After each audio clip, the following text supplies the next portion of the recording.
Cuando quieres papi, para cuando tiempo. Lifala sabaha kadar dans lan, rapçiyim biraz da rasta.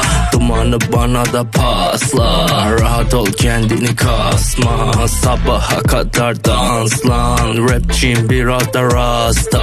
Dumanı bana da pasla, rahat ol kendini kasma. Flow'umu gör ol bana hasta, Lifalan kazanma hasla.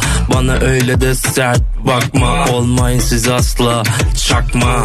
Baba tek bir halini çaksa, 9 milim geçer kastan, götürür bebeğini raksa. Bodyguard arabada Mustang, cigaramı basıyorum çakmak lan. Beachler geliyor Alparslan, kızı da bana havlasan. Twerk it biraz sallasak, şaka maka sevmem baba kafa resmen. Laga luga yapma başka güne sakla, biçlerimse rakkas bezgin Kafkas. Kazaklarla her gece içe bas bas, masallara kanma benim adım Karabasan. Seksi teneyle vücuduna yara kazan, sabah akşam marihuana ateşle para kazan. Derdini söyle Lifalan dermanı yazan. Sabaha kadar dans lan, rapçiyim biraz da rasta. Dumanı bana da pasla, rahat ol kendini kasma. Sabaha kadar dans lan, rapçiyim biraz da rasta.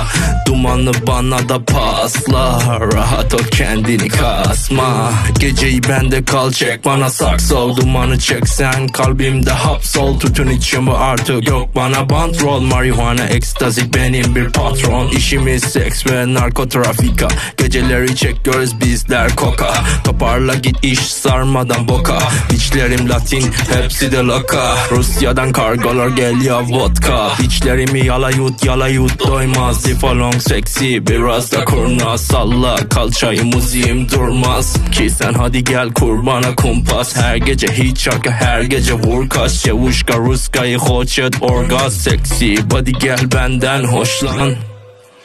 Sabaha kadar dans lan, rapçiyim biraz da rasta. Dumanı bana da pasla, rahat ol kendini kasma.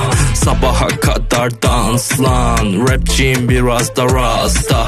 Dumanı bana da pasla, rahat ol kendini kasma. Sabaha kadar dans lan, rapçiyim biraz da rasta. Dumanı bana da pasla, rahat ol kendini kasma. Sabaha kadar dans lan, rapçiyim biraz da rasta. Dumanı bana da pasla.